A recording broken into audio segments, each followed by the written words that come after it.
11. And with me, as always, on the West Coast Podcast is my boy Trey. Yes, sir. Thank you guys for checking us out on another edition of the West Coast Podcast. This is, in fact, the Christmas edition of the West Coast Podcast. I feel like I know that this is an audio podcast and it's not visual, but I still feel like I should have came in and I should have wore like a Santa hat or something just to show everyone that I am, in fact, in the Christmas spirit and all that being said, but this is the Christmas edition of the podcast. Christmas is next week. And I don't know what we were talking about this off air, like our New Year's plans. So I don't know if New Year's we'll have a New Year's podcast on next Friday, but you know, it's pretty safe to assume that the next time we talk to you guys, it will actually be 2026 the next time we hop on a podcast, but we appreciate you guys for checking us out. We've had a lot of engagement from the good folks in the chat over the last few editions. Shout out to Rose always being in here, not just the podcast, but the streams in general. Trey Jr. Always showing some love, so shout out to him and the few other people that are always lurking. We always appreciate it. And if there's anyone else that, wants to ask us a question or wants a topic that we want to discuss, then definitely leave it in the comment section or the chat and we will definitely be covering it. So, so yeah, that's pretty much the intro. There's a lot of stuff that has been going on in the sports world and stuff, which I'm excited to talk about. And I feel like most of the time, Shane, when we talk about the Seahawks, I usually bring it up at the tail end of the podcast, but this time I'm gonna switch things up, and we're gonna lead off with the Seattle Seahawks. So you guys barely survived Phillip Rivers and the Colts. I don't even think you guys scored a touchdown that game. It was all field goals, but you guys came through with you survived the wrath of Phillip Rivers. And then yesterday, number one seed in the NFC West, you had the Los Angeles Rams. You both had the same record. One of the teams had to take the lead, and it was probably the game of the year. It went into overtime, and before we get into any of the situations, I mean, how do you feel? Like, how did you feel? You come off the Phillip Rivers game and then going into the Rams. I know you're a Seahawks fan, so you probably thought that you were gonna win, but I mean, how did you think that you guys were gonna fare going into the game, and what was your reaction after the Rams game? So, yeah, let's get into the Seahawks, man, for sure. Hey, I did my YouTube intro, so I apologize, you guys. I usually say, "What's up, everyone? Welcome to the West Coast Podcast," but I think I recovered nicely, so I apologize for that. No, yeah, it was a 180. I actually picked the Seahawks to win because I thought that they were evenly matched and the Seahawks would win at home like the Rams won at their home. And then it started to get ugly, right? It was 30 to 14, fourth quarter. Puka's pointing in the defense's faces. He's arguing with everyone. They after the game, Ernest Jones, the Seahawks linebacker, is like, "Yo, they were laughing at us, clowning on us, acting like the game was over." And to be fair, give credit to the Seahawks' hearts. I would say the same thing if the Rams came back and won. The Seahawks never gave up. The play of the game to me was Shaheed's punt return. I think without that they lose. But that changed the whole game up. It caused the momentum shift, if that makes sense. And I think at the time when it was 30 to 14, they had like a 2% chance to win the Seahawks. It was all but written. So I understand where the Rams were like clowning and stuff, but yeah, that's got to be a devastating loss for the LA Rams. And when it went to OT, I would have played defense too, because then you see what the offense is gonna like, what you have to do on offense. So, if the other team goes down and kicks a field goal, you get a touchdown, you win. That's what you need to win. If they don't score, you just need a field goal. Well, if they score a touchdown, you can choose if you want to go for two or for one. And I told my family that I believe that they were going to go for two right after the LA Rams took a 37-30 lead. Um, for so and that was really really clutch, and it was like one of the better play designs, honestly, for the 2 point conversion for the win. Um, you had, I believe, Salbert or whatever. If I'm saying his name wrong, I apologize. He actually, for the first time all game, they did a tight end delay where he's like chip block, like he's gonna stay in. Then he became like the third or fourth option, so it was a good read by Darnold, but he like just floated into the middle for the game winner. It was probably one of the biggest wins the Seahawks have had for a regular season game in some time. It was back and forth. The Seahawks had a whole bunch of records like Trey Rose, what's up, Rose? Um, the Seahawks were, I believe, 0 and like 172 when they trailed by 15 plus in the fourth quarter. First win yesterday ever.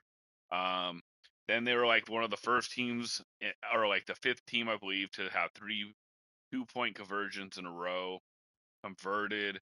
Then they were the first team ever to allow a touchdown in OT and go win with 8 points, the touchdown 2 point conversion. Rose said the play of the game is Darnold doinking it off of Jared Versay's head. I think I'm saying it right, but she said, "Oh, that was a big play too."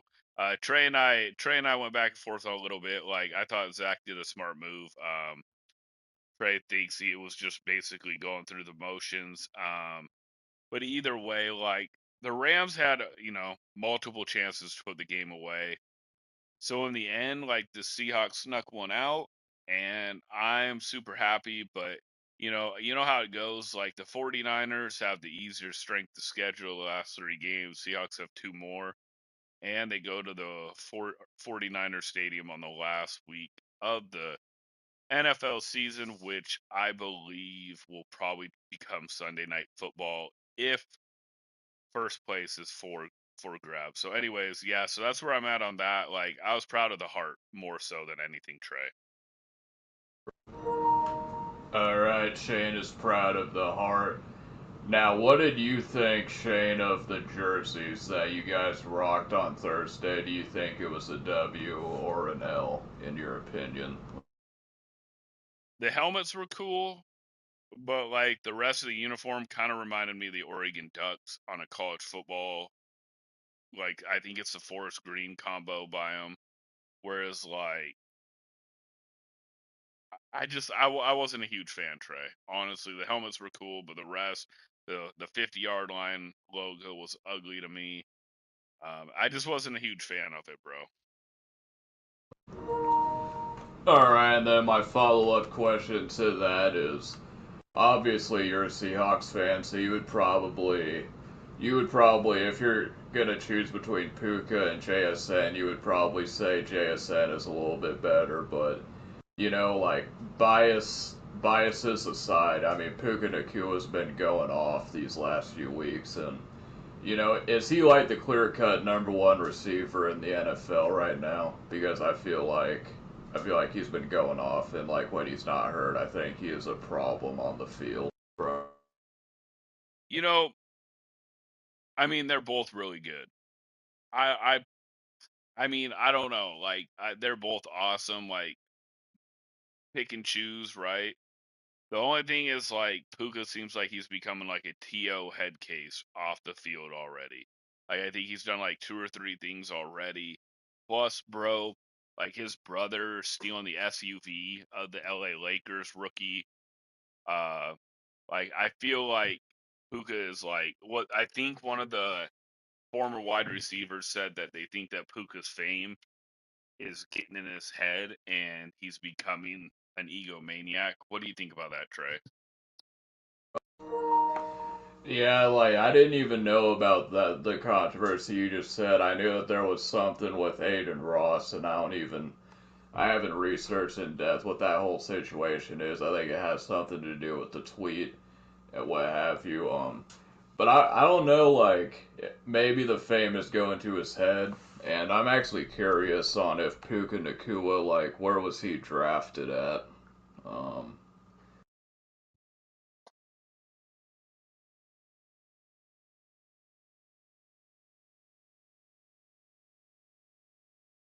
Oh, so Puka Nakua was a fifth rounder actually in the 2023. He came out of BYU. Wow. Yeah, but And I'm looking at JSN, and he was a first round pick coming out of Ohio State. So I mean, there's that too, Shane. You got to take into consideration. Puka was the underdog in this. I mean, yeah, for the draft pick, yeah, for sure. I mean, Puka's definitely shown out.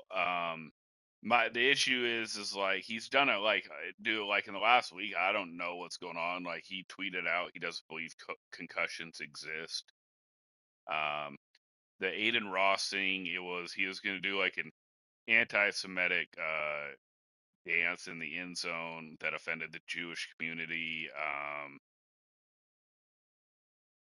Let's see, what else did he do? His brother stole the SUV from the Lakers player, and then on the other thing, bro, he tweeted out that basically the whole like he told you about the rest picking and choosing or whatever that he had to delete. So you know, I mean, he like I don't know, man. He's becoming a head case. Yeah, Rose out here on the Ghost of Mutt.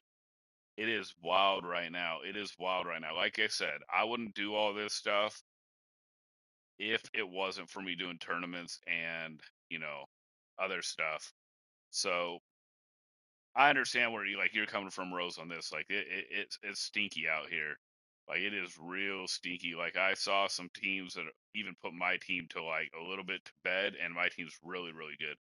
But yeah, anyways, getting back though, Trey, I uh I just think that Puka is a head case. So like I understand the draft pick, right? First round, fifth round, but like that'd be like if Russell Wilson, he was I believe, fifth round, but was a head case and he was causing issues. Rose said, "Yeah, I take JSN over Puka anytime because he's not being a distraction. He's not being a head case." And they have the Seahawks have the perfect side combos with Tony, Torrey Horton, K9, and Charbonnet. Yeah, I love Torrey Horton. I hope he gets healthy.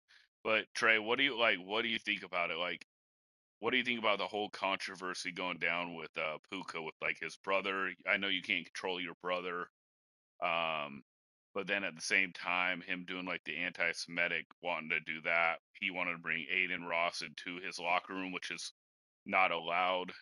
He tried to do a live stream in the locker room, which is not allowed. Just just like I don't know, kind of messing up right now, in my opinion. But what do you think, Trey? Yeah, yeah, no, I mean, if the report is true, I mean, like you said, you can't control your brother. I mean, that was one thing that I always defended Patrick Mahomes on is because we know that his family, his brother, I mean, his brother doesn't do anything that's like, I mean, maybe, but I can't remember. I just know he's been doing a lot of stuff, but you never see Patrick Mahomes really ever like fault under what his family does, and so I mean, I do agree with you with that, but I mean, if what you're saying is that he wanted to bring Aiden Ross, that is a controversial figure, and that he wanted to live stream in the locker room, it's kind of messed up. I mean, it's almost what it reminds me of is like if you have a family gathering, right? You have a family gathering, and then you're all there. It's like very sacred. Everyone is there, and it's something you do every day, and there's no outsiders, and then all of a sudden someone brings in a girlfriend or someone that they don't really like. So I think if that were to happen, I think it's messed up, and I think the locker room should be for players only. I don't think, and I would feel the same way too if it wasn't Aiden Ross, even if it was like, someone normal that came in. I think that should be something that's off limits. But what about you, Shane? What do you think about that? What about I agree. It's for me though, it's just like all the things the last week have just stacked up. You know what I mean? Like if you had like one thing, I could I could understand it, right? But if with what he's doing, it's a little concerning. Plus, like, how do you not believe in concussions? That's all I'm asking though. How do you not believe in concussions?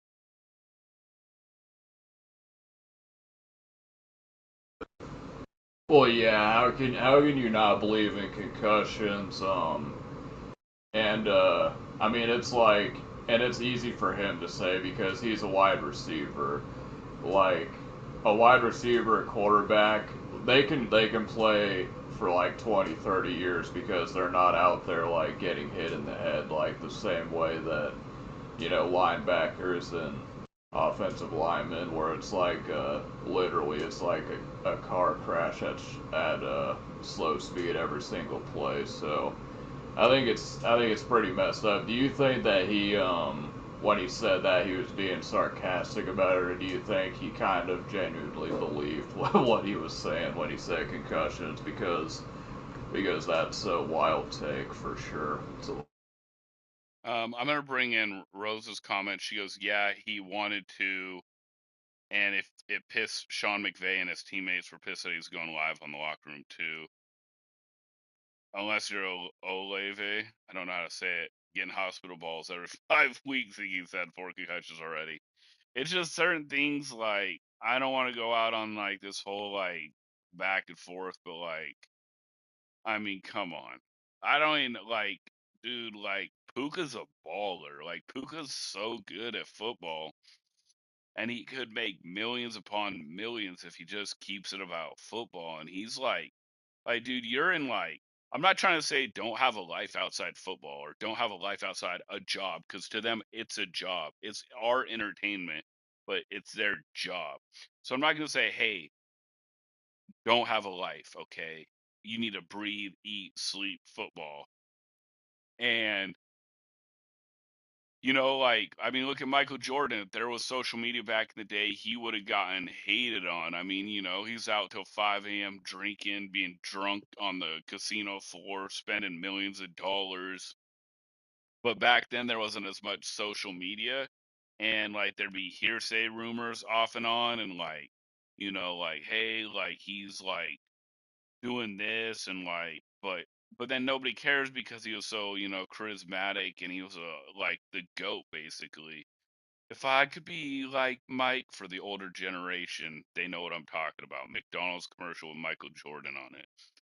But like you're just like you're young, you're trying to make a mark, you're starting to be an amazing player in the game, and then you're just doing like just dumb stuff. Like you like I understand if it was like week 4 or 5 and like you wanted to hang out with Aiden Ross because that's your buddy. Go ahead, go hang out with your buddy. Like you want to like live stream with him with just him and you like out and about somewhere cool. But like right now you gotta lock in. It's kind of like if you're at your job and you gotta have a project done, you better lock in during that time period. On the other times when you're just like, excuse me, making notes, then okay. Rose said Brett Favre played with 1,000 concussions. Yeah, and it showed afterwards with him sending pictures to women, but and doing just wild stuff. But no, that's what I'm saying. Like it's lockdown time, Trey. It's lockdown time, Rose. Like the Rams are near the end of their season, and all of a sudden now in this last week he wants to make distractions. That's not smart, and it's not gonna go over well with his teammates. So that's where I'm at on that, Trey. Yeah, no, definitely, definitely makes sense, and so we'll see. And then another thing too, I mean, it's like, if Aiden Ross, because that he's probably gonna be upset. I mean, I don't know, he could not care about it, whatever. But obviously, these people that have millions of subscribers and all that, they have egos on them. So I mean, there could be a situation where he feels some sort of way about the Rams not being happy about it, and he just keeps driving the wedge between Puka Nakua and the Rams. And it's like, do you think if Puka Nakua isn't this wide receiver, if he was just an average Joe, do you think Aiden Ross is gonna want to come around and still want to talk to him? I don't think so. So it'll be interesting to see on that. But it's interesting, Shane, that you brought up Michael Jordan, because I wanted to get your opinion and the rest of the chat's opinion on another GOAT that has recently retired. John Cena had his farewell match. I know that there's a lot of controversy behind. Some people say that he's not really gonna leave, and he ended up losing to Gunther, I believe. I didn't actually see it, but it's obviously pretty nostalgic, when you grow up and you're seeing this guy wrestle, and he comes out for the last time.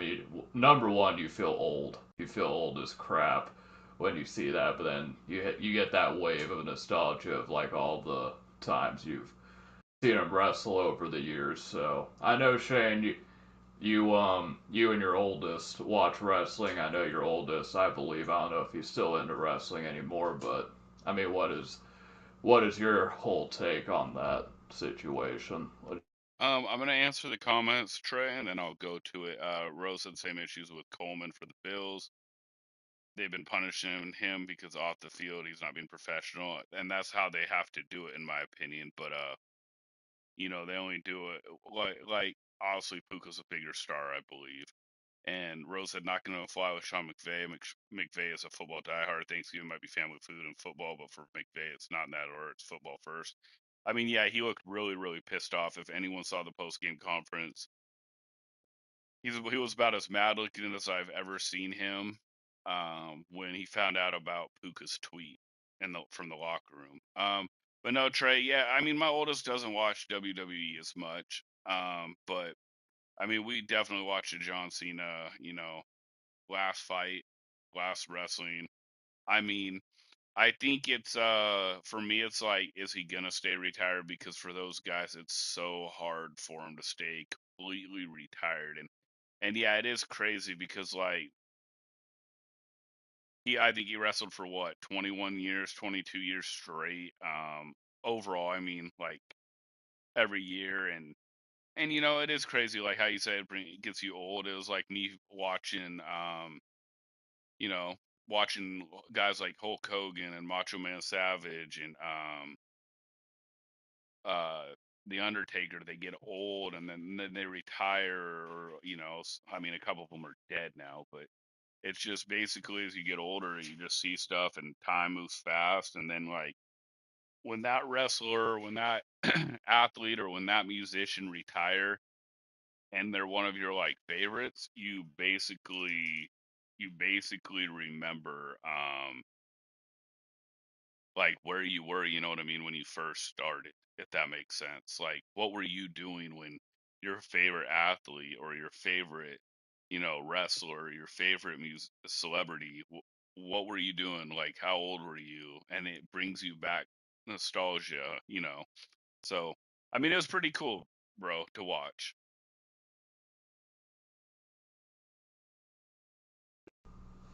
Yeah, no, it was definitely cool to watch. Shout out to John Cena. If he does stay retired, then I hope he has a good retirement. And I think he could be pretty successful in acting. I think the mass consensus on his acting ability has been lukewarm so far, but I mean, there's been a few roles that I actually enjoyed him in, so I think there's a route there for him if he wants to continue down that route. But it's interesting, Shane, because like when we were talking about going back to the whole Puka Nakua thing, when I was watching the Rams, I always kind of had the opinion of, yeah, this Rams team, they're a good football team. You know, you got Sean McVay over there. And they just seem like the kind of team that just goes in there, they play well. They have a quarterback that's pretty clean cut. You know, he doesn't really get the respect he deserves, but that's just because I feel like with Stafford, he's just been consistent, kind of like Russell Wilson was back in the day, and people just kind of forget about him. But did you ever get the vibe? Because I always looked at the Rams and I kind of thought, yeah, they're good, but they're kind of boring in a sense. Like you don't really, because you just forget about them. They just kind of do it.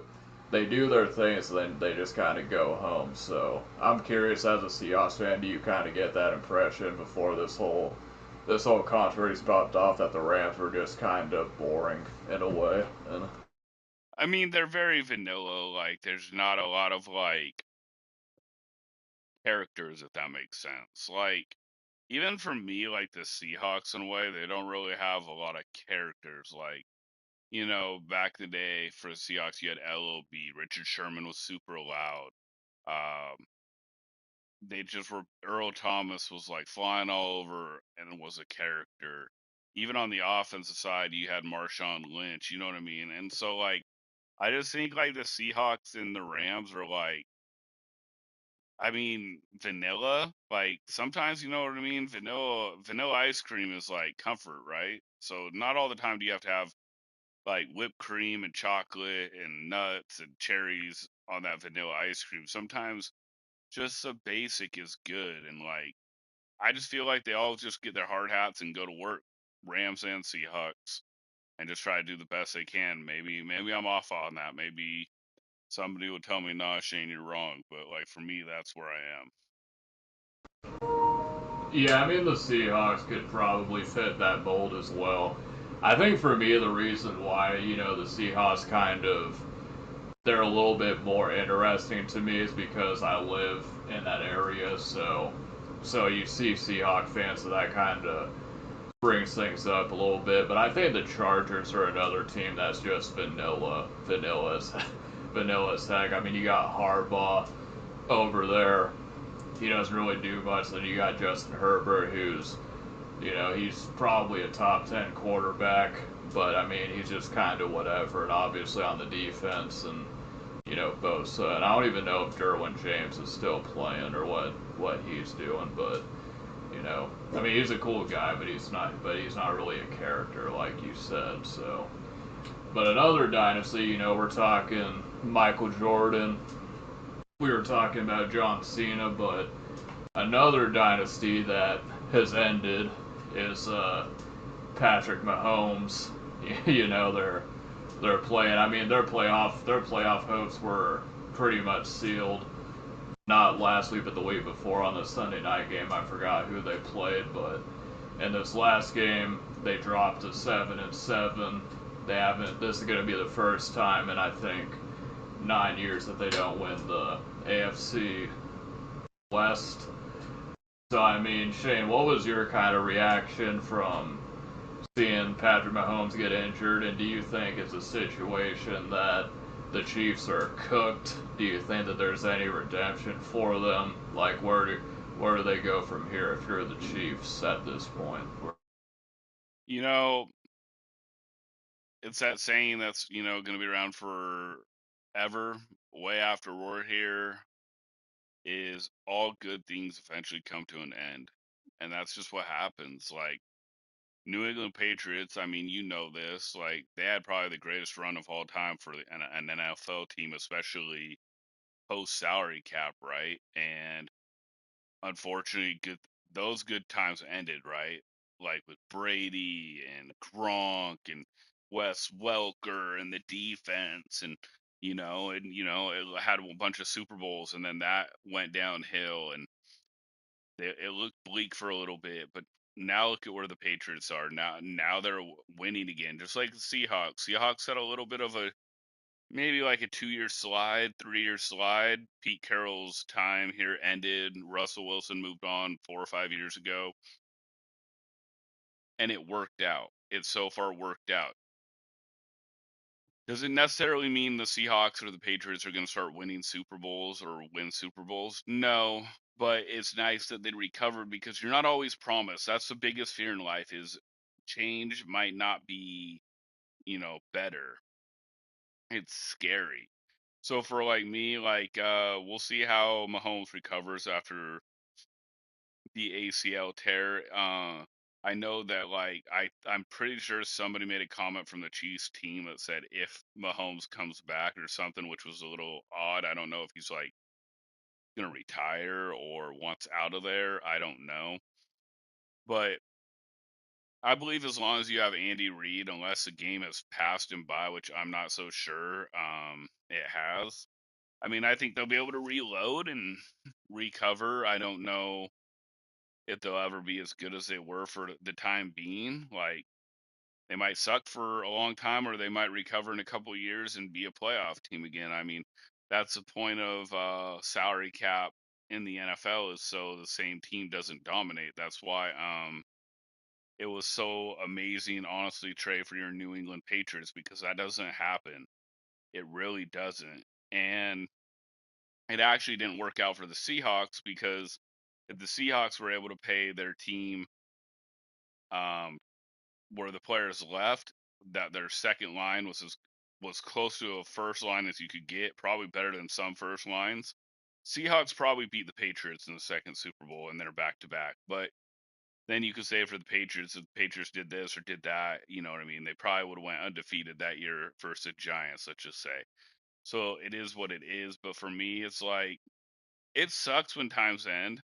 Like it sucks, obviously when you're a fan of the team. So I think they'll recover though, be it with Mahomes or Andy Reid building with somebody else, Trey.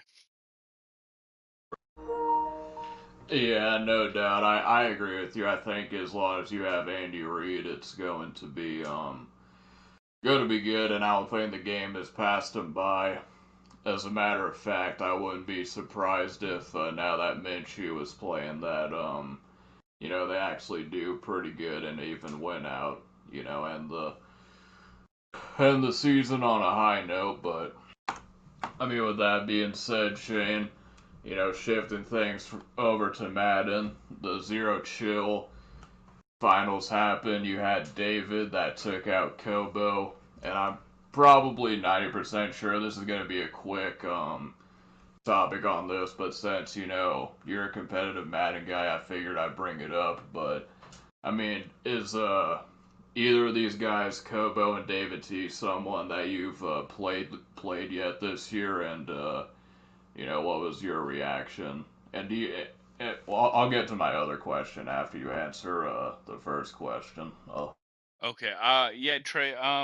I wasn't shocked that like Kobo and David were where they were. I was a little shocked Henry lost, if you want to know the truth, especially in an offensive Madden. Like this is pure offense. Like all a lot of people are trying to do is send blitzes, um, try to switch stick the hell out of on defense and try to get one or two stops so they win. Like if you watch a lot of the pros games, it was high scoring. And so high scoring games are going to favor like a better offensive player. I have not played Kobo and I have not played David T this year. I've played Kobo in the past, so I've played David T in the past. They've Kobo, I think I've won like one game. I think like I don't know, like 1-3 or 1-4 against him, and David T, I think I'm 0-1 against him lifetime. But no, it's David put it together and it's an offensive game and like I said, it just benefits it. And like now with the Ghosts of Past where you can get two abilities on each thing, it will be interesting, Trey, to see, you know, where the LCQ single eliminations happen because it will happen before the single limbs will happen before the players turn back to like having an expensive AP. Because basically, what is going to happen is by January 8th, these a lot of these players won't be worth crap, Trey, because there'll be multiple buckets, right? There'll be their AP will go from 0 to like 4 for a lot of things. So it'll be definitely interesting to see what happens in the single limbs with the ghost abilities, because like I said, I basically did zone and man abilities now with Ghost of Past. So we'll see if defense plays a part in this weekend's tournament and in single limbs or whatnot, Trey. Yeah, so let's go ahead and you kind of answered my other question about Henry. That was going to be my next question. Kind of what's his legacy, but I think he could probably not make any live events for the last couple years, and I don't really think his legacy is going to be like threatened in any way. But I think he's just kind of laid back now because he's made a lot of money this year, so I think he's not really locked in. I mean, that's a story as old as time. Like Conor McGregor when he got to the top, and then it's hard to keep that same discipline when you're the top guy. So nothing really too surprised there. But I want to get into more Zero Chill talk with you, and you already talked about it. So I mean, these presents that are going to be coming up next week, how optimistic are you about this whole Zero Chill? Is it something that you're taken seriously, and like, are you expecting some good presents this year from EA Sports, or do you think you'll get Cole and be like, F these guys? You know, it definitely helps, Trey, that I went all in. And so, about Henry, yeah, Henry's a goat. Like, he cannot do anything the rest of this year, and next year not do anything. People still have to win as many as he did. He had a dominant time period. I don't believe he's done yet either. Like, I think he'll win next year if he doesn't win again this year. But no, with the presents, man, like I said, I went all in this year. Like, it's crazy because I spent like 1,500 on this year's game, and I was told Henry spent 10K. I know multiple people who spent 5K. So like, mine seems ridiculous, and then you just look at theirs and you're like, damn, dude. Because like, there's been a couple games that I played people who had 399s before I even had a 99. Now I have a 99 player with Ronnie Lott, but I mean, there was a time like a week before this where there's 399s, and they're always gonna make money because like it's really hard, because like if a guy like Henry's spending that much money, and I know people watch him and he gets paid hell, you know, back for views, you have to spend to keep up with it. We do have a guy in our crew who's top 60 who has probably a 93 overall team, which the overall team I think is 95 or 96. I think it might be 96 now for the best team, but that's where I'm at. Like, dude, if he had a 95 or 96 overall team, he might be top 15. So overall, it does matter when you get to certain areas, and then it doesn't if you're worse. Because like I beat the guy with the 399s, but with the presence tray, I'm excited because, like I said, I put money into it, and so I knew once this freaking Ghost of Pass and Zero Chilled buckets turn from zero to like whatever they are, those cards are not gonna be worth it. They're gonna be garbage by the time. Like, there might be some cards to keep, so yes, but they're gonna be like your third or fourth option instead of your first, right? So going to the presents to answer your question, I have one LTD, three really good ones, and then I have two okay ones, and then I have six more LTDs, which so I have seven LTDs total. And then I have another really good one. I'm just going through it real quick, Trey. Sort of good one, sort of good one, really good one, sort of good one, sort of good one, really good one, LTD, and then really good one. So I have eight LTDs, Trey. So even if they're minimum 350K, right? Um, what is that? Eight times what? 350. So I have like 2.5 million or 3 million coins. So I'll take that, right? Especially with some of them that like if they reset, I might sell some of my ones to like see what I can do. But no, right now I have some goodies, man. I have some goodies in the presents, bro. Yeah, hopefully you get some goodies, and you actually texted me the other day that you had like some very nice pulls. I think it was like a couple LTDs that you said you tested me that you got, so that's always good. And you're talking about this earlier, so you spend, I think you said 5K or thereabouts. So I mean, if you're doing this for like MCS competitive, and say you invest $5,000, how far would you need to get into the MCS to break even at that point, or even make a profit? So the about the pulls that I got, bro, like yeah, that was the best pull I've ever had in my life. Out of 4 cards, I pulled 3 LTDs and sold them for 6 million, which helped build my team. I've never had that happen in my life. And before that, I've told you this year was kind of crap, right? But those 3 out of 4 were like crazy. No, I only spent 1,500. That's still a lot. 1,500's a lot. I just know a few guys who spent 5K. So for like 5K, I think you'd have to, well, top 32, if you make top 32, you instantly get 1,000, I believe. And then if you get to top 16, you get 2 to 3,000, and then it keeps doubling from there. So like to make back, like for Henry for 10,000, if you're strictly talking only MCS, he'd have to make a live event for that to make that 10K. At least one live event or like a bunch of top 32 finishes in each tournament, right?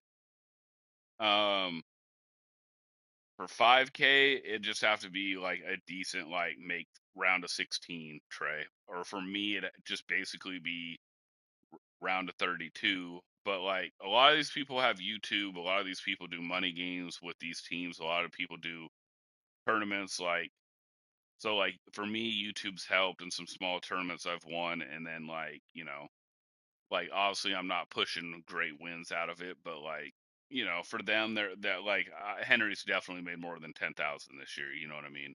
So yeah, you'd have to make at least around a 32 for somebody like me to just break even for 1,500 for MCS. Right, and you're going through LCQ, and you got a big weekend tomorrow trying to get qualified, and I mean you've been doing pretty good on the ladders.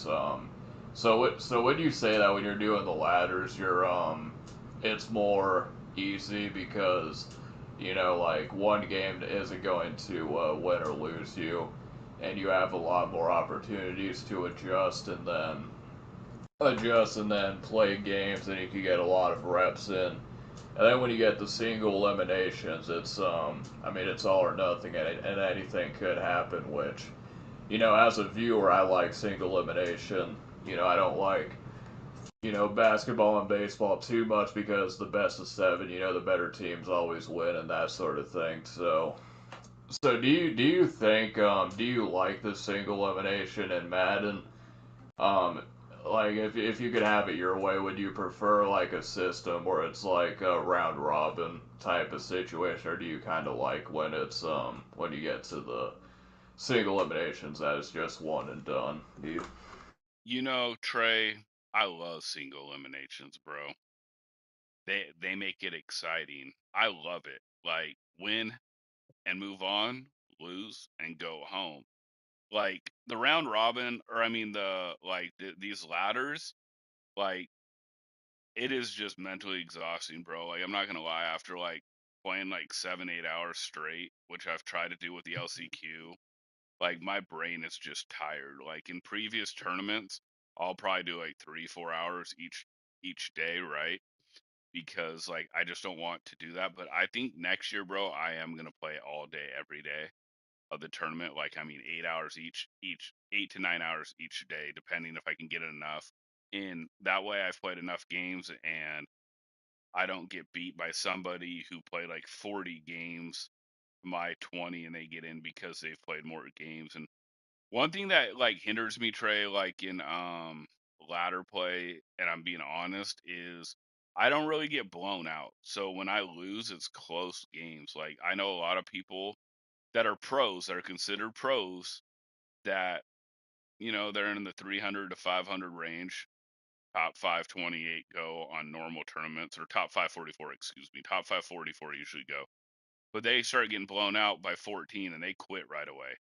Well, usually I make a comeback or I keep it close. Like I've only think I've gotten beat by more than 14 points in ladders, maybe a few times this year. Usually it's close, so then I don't get as many games in when I play like only 3-4 hours. But one thing I would like them to do next year is turn it from 5 minutes to 4 minute quarters. It's too long. It's too long. 5 minute quarters plus like if you don't get the person to quit, whereas like a pro gets them to quit, and then then you got the moderators coming in if people try to fight and argue about it, and then somebody else is playing like 3 games in the time that takes one time. I think they need to take it down to 4 minute quarters in ladders, and I wouldn't be against it having leaderboards on consoles, bro, like they did in the past, where like you could play as many games as you want in a month, and then even try to keep the plus minus, right? Like if you're plus, if you've won like 40 games more than you've lost, well, there you go. And just keep it 24/7. Like, but like I know they're afraid of people dashboarding and like doing all that because people are like that was an issue in the past. But to sum up your question, Trey, no, I love single elimination. I just would move it from 5 minute quarters to 4 minute quarters and 30 second 30-second play play calls, calls. play clock. I Play mean. clock, I mean. Yeah, no, it definitely would make the games go by quicker. And I mean, you're an old man. I mean, you don't. I mean, maybe like 10 to 15 years ago, you had the stamina to, just sit on there and play more games. But I mean, you're getting up there, so I think you definitely benefit from single eliminations and such. And so from what you're saying, do you think that the reason that they went away from console and doing the leaderboards that way, and then they switched it over to Battlefy, I think. Do you think that the main reason on why they did that was like you said about the people with dashboard and I think there was one guy, Franchise GG, that made a live event simply because he was doing that, like cheating the system and stuff. So I mean, do you think that that was pretty much the catalyst for going over to Battlefy? But I think that I think it was more pronounced than what people like. I think more people did what franchise did, but just not at a higher clip or at a, I guess, sustainable like success, cheesy way that he did. They would do it off and on. But I think the other thing was mainly, let's just say, I'll say top pro, second top pro, top 5 pros, right? They get so far up and they're considered like how it was 5-star elite. They get it done in 2 weeks. So they have 2 weeks left of ladders, but they've already, you know, become top 32. They're automatically in. And what they would do, Trey, is they would make up a new PSN or a new Xbox gamer tag, and they'd buy packs for that one, not as good as the other one, but like, and then they would play and try to beat people to knock them out or let certain people win over other people to get worse people in. But I mean, so they had that, but the issue is, Trey, like if you want to cheat, you can cheat anyways, even with challenger mode, Battlefy. Like, I found out that from a reliable source that roughly, excuse me, roughly top 50 have a Discord where they all ask each other when they're searching, so they don't have to play each other. So I mean, in the same sense, they're rigging the system just like in the past, where you know th- people were making new PSN Xbox tags and trying to knock people out while they were doing something, while they're already locked in top 32. So I mean, cheaters will be cheaters, right? And like I understand crews not playing each other because it's what UMC does in the tournament, but not when you're in a top 50 Discord and you're not even in the same crew and you're trying not to match up with each other so you can play play less comp than you should, right? Because you're supposed to be really good, right? So you should play the top players and battle it out. But what they do is kind of like, I think you remember this, Trey, where like I told you that I was in the stream and I watched like pros rooting against newbies making the cut, and then it'd go pros versus pro crews. That's kind of like, I guess, what they're doing here with the top 50 Discord. They just make sure the top 50 people don't match up with each other, Trey. Oh yeah, the pros cheering on the other pros because they don't want any newcomers to come in and make a run. I mean, that's the least of what they want. I mean, we can argue this point until the cows come home, but it's pretty obvious. I mean, that's why it's Ultimate Team. But we've talked to that to the death of me. So do you agree? And I think you've said this on a previous podcast. That this year's Madden, when it comes to spending, is even worse than traditional Madden. So, I mean, is that something that you would agree with, that this year is even more egregious than years past? And do you think that it's going to get even worse going into next year? Do you think it's going to be even more? Do you think the amount of people that complain about it, like, do you think that it'll change and it'll become more like doable? You know, it definitely is a little bit more spendy for sure this year than in the last couple years. Like, yes, if you're the top 100 out of whatever, however many thousands upon thousands of thousands of thousands of thousands people try become top 100. If you're top 100, you probably could get away with spending 1500 like I did, and then just be top 100 and sell some players and keep some players, because you could sell like one, let's just say one week you do the gauntlet, you go 10-0 or 10-1, and you get a card for 10 million, you sell it for 10 million because it's sellable, and then you have 10 million in the bank account, right? And then you could either, the next time if you do it again, you could sell it again or keep it, and then so on. But you have 10 million plus 1500 you spent. But yeah, overall, Trey, yeah, it's worse this year. And like, especially people are really pissed off with the whole step up offer. Like, it was really greedy. Like, you'd have to do like 11 steps to get a guaranteed LTD. So like, roughly you're having to spend between $200 to $300 for every time they put out a new step giveaway.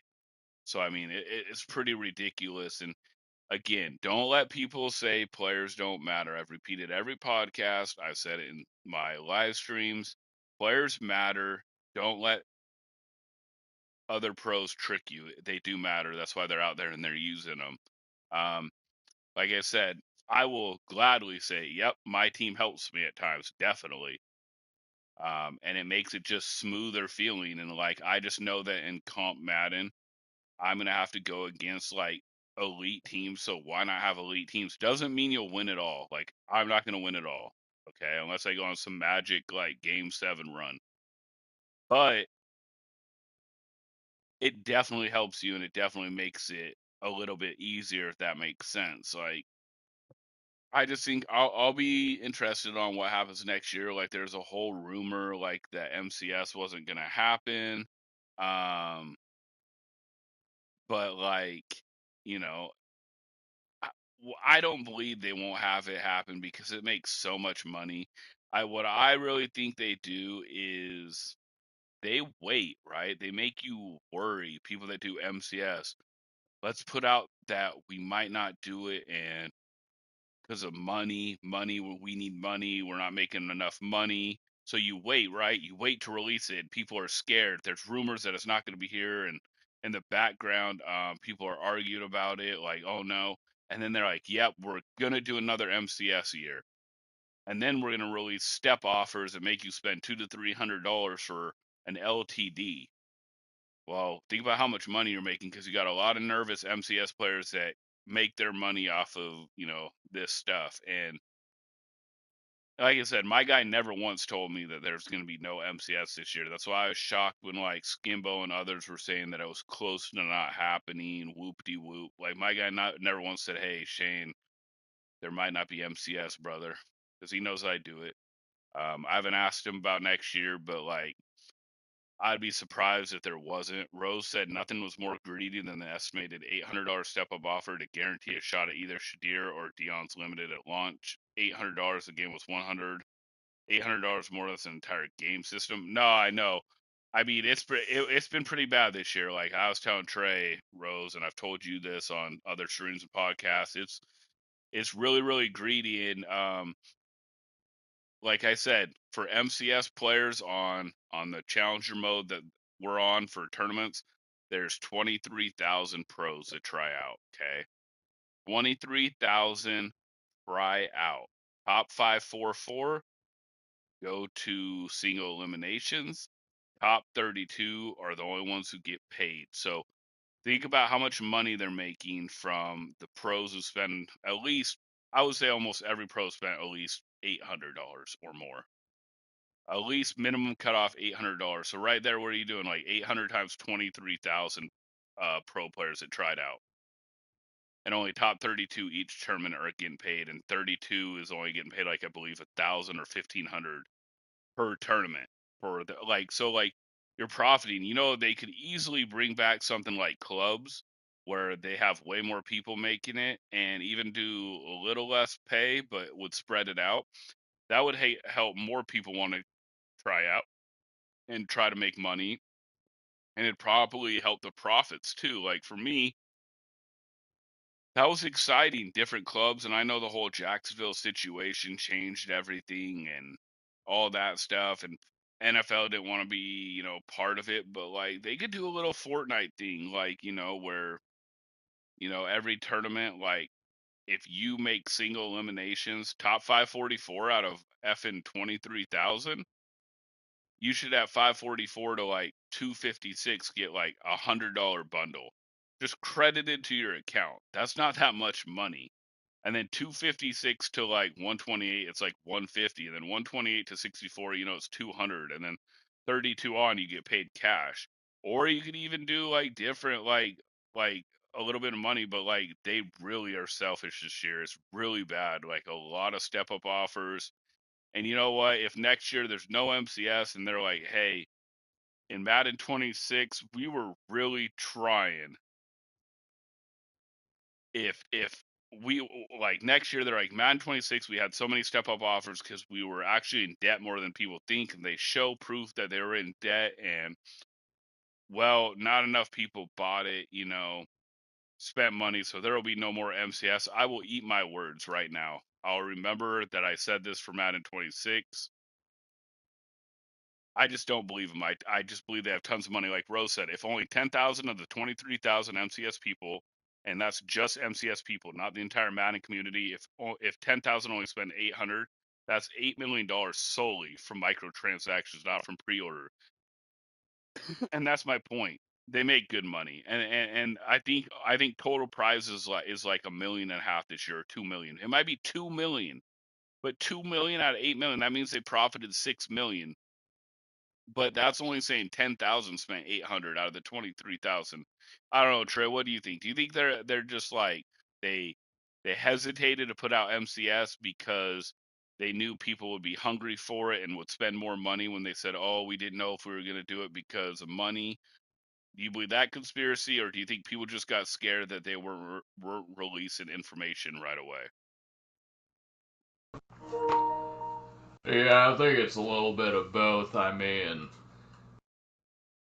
think it could also be Skimbo and all those guys. They were just they could be trolling. Maybe they knew deep down that there was going to be MCS and they were just poking the bear, so to speak. It could be that. And you kind of already touched on it a little bit before, but what if they come out Madden 20? It'd be Madden 27 is the next year. Would be the next season, but what if they told you going into Madden 27 that there's not going to be MCS? What would your reaction for that be, Shane? Honestly, bro, I'd be really, really bummed. It'd be really, really hard for me to continue and stream, but I would definitely figure out a way to make my competitiveness. I would probably just do honestly like a bunch of tournaments, like on Players Lounge and Gamer Saloon, to become a money guy game player, like I was, in the past, where I'd play just money games and money tournaments. So I'd be bummed, but MCS, like, that's really hard to make money from. Like I said, I already profited better from small tournaments than doing MCS, but MCS is hella competition that I love putting my like brain against people and whatnot. So I would be bummed, but I don't believe that's gonna happen, Trey. I think they'll be back next year. Yeah, they'll definitely be back next year too, I think. So, I mean, you're going into this LCQ, you have to put together at least one good day, right? And then you'll be into single eliminations. And then, is there anything that you're going to try to do differently? Like, assuming you make single eliminations, is there anything that you're going to take a different approach to single eliminations? Because I know the last time you made single eliminations, obviously you had some stuff that doesn't go your way, and I mean you can't really control things like that. I mean we've all been in games where things just start to snowball. But I mean, is there anything that you learned from last time that you're going to try to take into the next tournament? Honestly, where I'm at on it, Trey, is I don't want to make excuses, but at the same time, like 10 a.m. start times are like really, really unfair to the West Coast time. Like the Eastern time, it's 1 p.m. It's in the afternoon already. For Central time, it's 12 p.m. mid afternoon, and then for West Coast, it's 10 a.m. And I know some people like probably make like good runs, but I know a lot of them are Central Time, Eastern Time, and they even said it makes a difference. Like even the crew said, "Damn, you're in West Coast. That's brutal, 10 a.m." And like what I've been trying to do is just like I said, play right away on because what I would do in ladders is I'd wait till like 11ish, maybe 12. Sometimes do 10 a.m., but a lot of times I'd wait till midday and start playing. And like with Gamer Saloon and Players Lounge in the past, most of the tournaments are evening, right? So your brain's fully awake, your hands are fully awake. I'm a little bit older, but so for LCQ, I mean, it is matter of fact the hardest single elimination to try to make. It's only top 128 out of 23,000. Right now I'm sitting at 168. I'm 40 spots away. I had a really good weekend. My issue is I'm gonna have to be consistent. One day of crap football by me, I'm not gonna make it. One great day, and I'm in. I'm in. And then honestly, bro, like it's only a couple wins for making good money. That's how crazy it'd be if I make it, and it'd be probably my best tournament run to make it. So like it's gonna be hell, and like hopefully I make it. We'll see how it goes. I just am trying to tell myself one game at a time. Don't let it snowball. Um, And then like with single eliminations, if I am blessed and I do make it, I will just try to like go to bed early the night before and get up early, which I mean I always get up early anyways, but I'll have more sleep if I can go to bed early. I'll just try to make it do and then like, you know, go to the gym, get some workout in so like my brain's wide awake and then like play a game or two before single eliminations and just, try to do the best I can, man. Like that's basically what you got to do. Rose wrote, and if you assume that out of the 23,000 MCS players, they all about the second tier bundle of Madden, not the $100 version, the $80 version. 23,000 copies of the MVE bundles and are $2 million plus. Yeah, Rose, like they definitely have the money. That's why I don't really believe it because we're not even talking about the people that just do it for fun that spend even 100 to 500 bucks, right? Like so, yeah, it's crazy. But Trey, basically, man, I got to just worry about tomorrow and worry about one game at a time. Like sometimes, like honestly, it's probably my age. Like I kind of just start gapping out when I have to play a long time. But this last weekend, I really just came focused and stayed locked in. And like even when crap hit the wall, I continued to you know continued to battle. And like, yeah, Rose, all the YouTuber pack openings ripping $100 bundle every week of Madden. Yeah, they have tons of money. But so Trey, that's what I'm basically gonna do. I'm not even like I'm trying to make single Yeah, no. eliminations, but I'm trying to handle this weekend first. Yeah. Yeah, no, single eliminations are definitely going to be the way, and I mean, at the end of the day, I mean, it's like what you always say, you got to get in there, you got to be the road warrior, you got to, just take care of business, 10 a.m. wake up time on the West Coast. I mean, West Coast sport viewing time zone, great time zone, but I mean, like when you're competing when you're competing in Madden, I could see getting up on that is definitely tough, especially when you're an old man and you gotta go to the gym and get those old bones moving. So with that being said, Shane, we have reached Would You Rather segment. Um, so do you have a Would You Rather segment for myself and the lovely audience that is watching on this podcast? Yeah, I do actually. So would you rather? Okay, I got two of them, Trey. So I'll go with this one first. Would you rather forget all your favorite movies or all your favorite books so you can experience them for the first time again?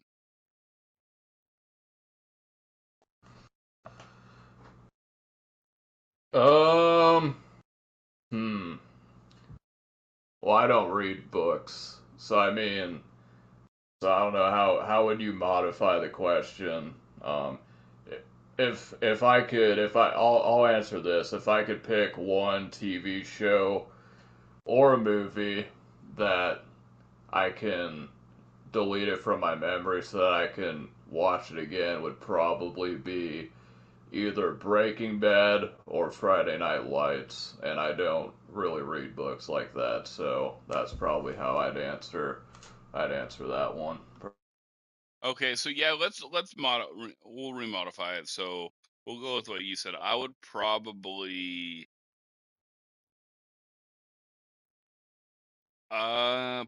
forget TV shows. Like I'm not a huge movie guy. Rose said let's modify it to every movie or forget every favorite song to rediscover it. What would you do there, Trey?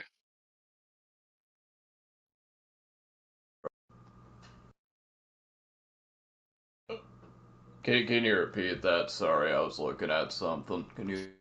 You're good. Rose said, how about you forget every movie or forget every favorite song to rediscover it? Yeah, it's a good one.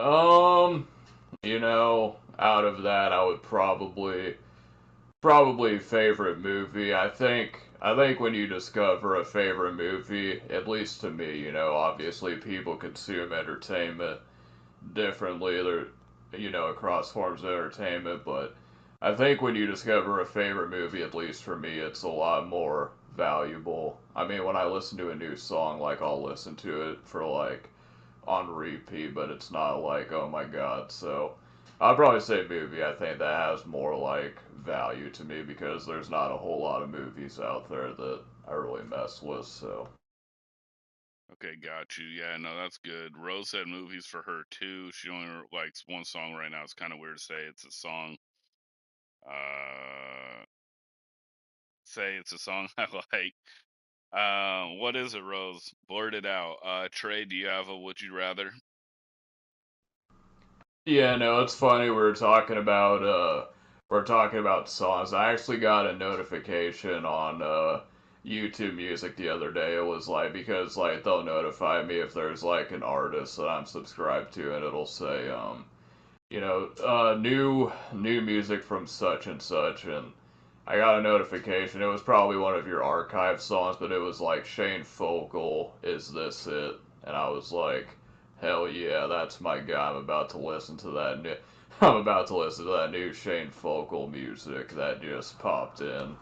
I almost thought that you hopped in the booth for a second. I was like, oh, we got some we got some new heat from Shane Got You 11, but But nah, so my would you rather is would you rather be able to teleport anywhere in the world instantly, but you can only go to the places that you've already visited in person? Or would you rather be able to read the mind of any person you make eye contact with, but you cannot turn it off as long as you're looking at them? As long Um, yeah, that song is this it, bro? Yeah, I just released it again to to the public, and then there's another one releasing it. Like I think I was like 22 or 23 there, bro. So honestly, Rose said her favorite songs by Santa Monica by Everclear, major hit in '98 to 2000. I think I've heard that song, Rose. Um, Trey, I would rather teleport to wherever I have been before because I've been to some cool places that I really enjoy. Like, honestly, you want to know something? Is one of my favorite, like, one time a summer I want to do, because I did it last year and I've done it off and on, is go to Sandpoint, Idaho. Um, like, that place was so beautiful, and then their pizza joint was really, really good. So, I'd like to go to Sandpoint probably once a year in the summer because it's awesome. And then, honestly, Trey, I've been to Santa Monica, California.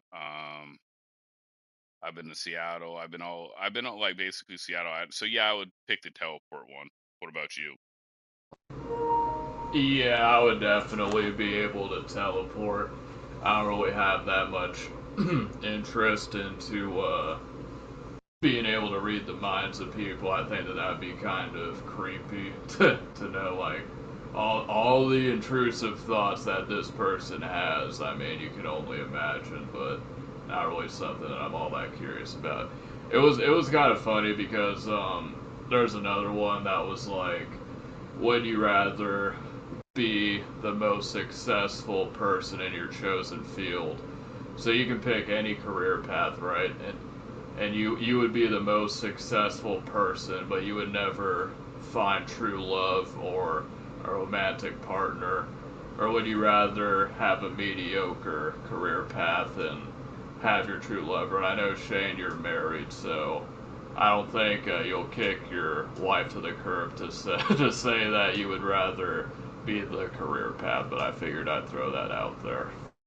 Honestly, I'd probably want to be with the love of my life and have a mediocre career path because then you're happy, right? You come home and you're happy. So that's probably where I would be on that. What about you, Trey? Shane's gonna tell me behind closed doors he'd be like, I'm kicking her to the curb, I'm going with the career path. No, I'm just joking. Out the Out the door. door! Yeah. Oh man. no, but no, I feel you. I mean, I would probably do the same thing. I mean, you could, all the money, you could have all the money in the world. I mean, and do I want a lot of money? Yeah, obviously no one does, but I mean, all it is a tool, and at the end of the day, it's not gonna be, it's not gonna really mean nothing. The real success is relationships and all that, but. I mean, for anyone that says money isn't everything, this and that, it's like Daniel Tosh had a bit where it was like, have you ever seen a depressed person on a wave runner, which is a jet ski? So I mean, that's kind of how I look at that whole thing.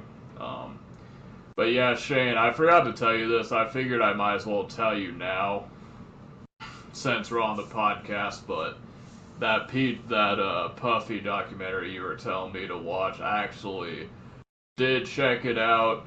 Um, I kind of it was definitely an interesting documentary. Um, I kind of liked it from all the standpoints, and they really went into detail about everything. So I just wanted to ask you, is there any updates that you've been following about the whole case that's been going on, or has it been kind of like a standstill at this point? Um.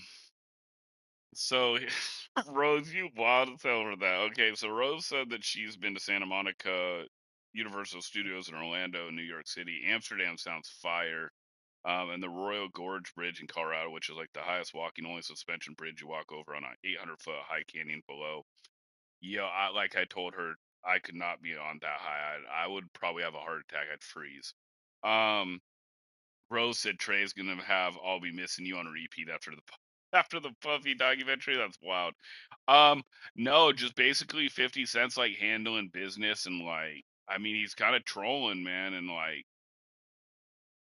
there's not much else you can say. Honestly, there's not much else you can say. Like he kind of just released it and he said that like he has much more where he's gonna release a second part, but Netflix only wanted to keep it to like I guess 4 episodes. And so it's pretty crazy though on that aspect. I got one more would you rather before we get off. It's a Christmas edition one. Would you rather live in a snow globe or would you rather live in a gingerbread house, Trey? Uh, hmm. Probably if I could live in a snow globe, but it's warm, then that would be pretty awesome because I think the ambiance of being inside a snow globe and not having to worry about the weather, I think that would be pretty cool. So I'd probably pick the snowball one. What about you, Shane? Oh yeah, because like so you're in a snow globe, right? I mean, so if you have a nice little house in the snow globe and then it gets shook a little bit, but you're okay and you're just like looking out and you see like the snow falling because it's realistic and it's real to you, but you're like in your house, nothing's better than looking outside and it's like, it's snow on the ground, it's pure white with snow gently falling from the sky and you're just looking out and it's warm inside. Like that's money. That's ambiance. So I would pick the snow globe too, Trey. Yeah, no, and another thing about the Diddy thing that I was just thinking about, like, the bombshell thing that they well, one of them that they talked about in the documentary was they made the claim that basically when the notorious Big had his funeral or whatever that it went back to Biggie's estate, so in essence Biggie had to pay for his own death. But come to find out, I listened to someone else, and and they said that that wasn't even true, that that wasn't even a good thing. So, I mean, do you think that that's kind of shady behavior if they can? Because from public conception, if someone makes a documentary and they say, you know, Biggie had to pay for his own funeral, then most people would just kind of run with it, but and not even do any further research. So, do you think that that's kind of shady on that part? My issue is, yeah, if that's not true, then yeah, it's not a good look. But I don't believe anything that Puffy or Puffy's like people say or like people are paid to say because dude, the only reason that Puffy, or I mean 50 Cent got that Puffy documentary of Puffy filming is because Puffy stiffed the videography guy. And so 50 Cent had to went and paid him. And so then he got a hold of it. And Puffy's known to do that. Like, uh, if you look up, I believe his name was Kane or something. Kane Coffee or whatever is a white dude back in the day in the early 2000s. He was supposed to be the next big thing. He was told like, "Yo, I'll release you like your CD." Everybody was pumped about him, and basically he never released it. Never paid him the exact money he was supposed to. Um, Puffy, or I mean, Vletta Wallace, which is obviously Biggie's mom, was basically saying that Puffy did some real like crappy stuff and like was basically not Biggie's friend in the way that he acted. So I don't know. Like I've been around reading where like Puffy kind of burns bridges, Trey, by not paying people. He gets them to do it.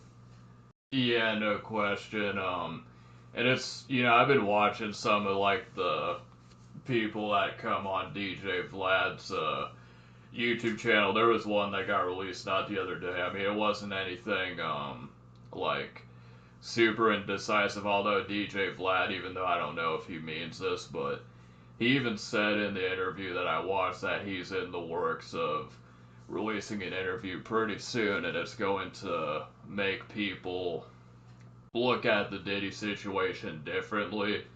And he said that it's not anyone that people are familiar with, so that's going to be interesting. But yeah, this one male escort that Diddy hired, he said that Diddy had a micro penis basically, and that he showed Vlad the video, and when he seen it, it looked like it looked like he was just like he's touching himself, but all you seen was his hand. So I thought that that was pretty hilarious to me.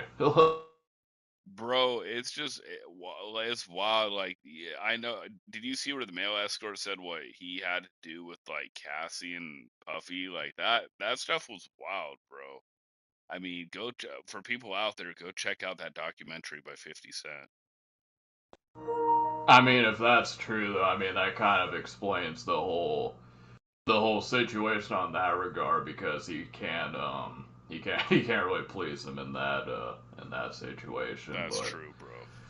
no, like I feel like if we're doing the Christmas podcast, and maybe we should end on a more like ho ho ho good note, and not talking about Diddy and stuff. But I mean it's the West Coast podcast. I mean things just go where they are. So shout out to Shane Guy 11, my guy. He's been doing his thing. He's been streaming. Make sure you check him out. I don't know what his schedule is going to be streaming wise this weekend, but anytime he streams, make sure to pop in and show some love and all that. Become a member, and you'll get all his past live streams archived so that you can see what he does. It'll make you get better at Madden, and also every patch note on Madden and college football will be released on his channel, so he's got you covered on that. But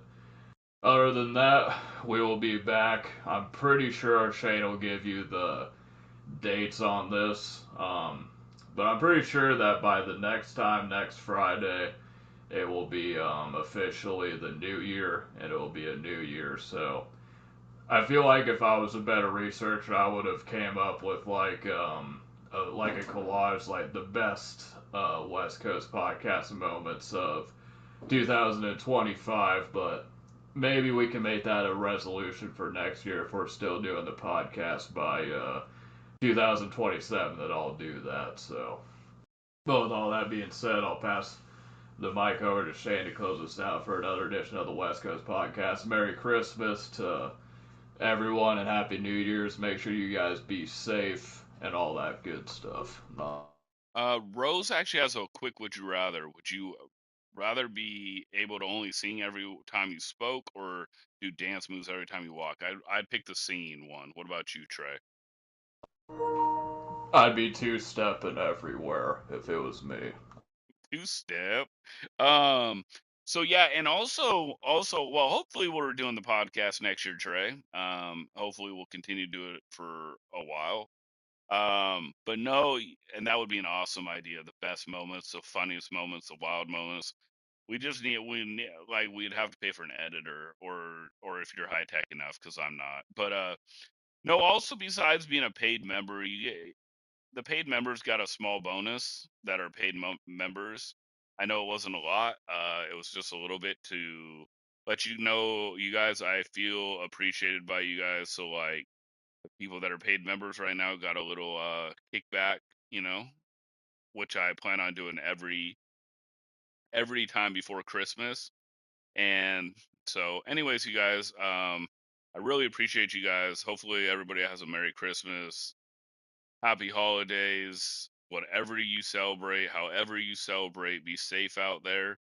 And we will be back in 2026. It is January 2nd.